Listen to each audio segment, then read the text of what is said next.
কবিতা পলাশ ঘেরা সর্বনাশ। কবি শ্রীমতী শিখা ঘোষ।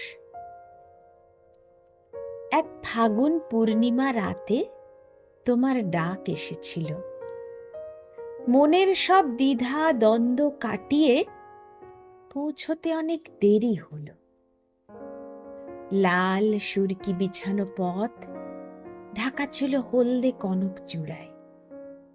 পথের দুপাশের অমলতাস ফুলগুলি মাথা দুলিয়ে অভিবাদন জানায়।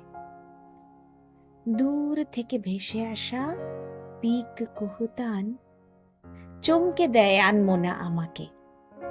চোখ তুলতেই নজরে আসে দিগন্তের নীল নীলিমাকে উপেক্ষা করে রক্তিম বর্ণ ধারণ করেছে শিমুল অশোক।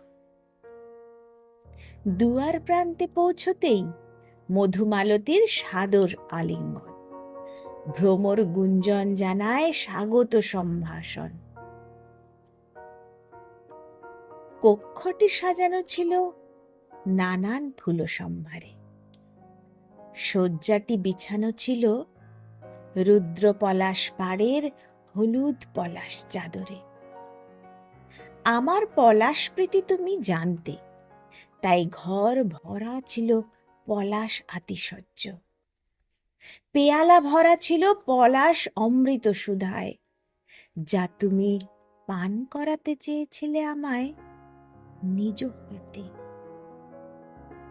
পেয়ালা ওষ্ঠ স্পর্শ করার আগেই তোমার ঠোঁট পৌঁছেছিল আমার ঠোঁটে।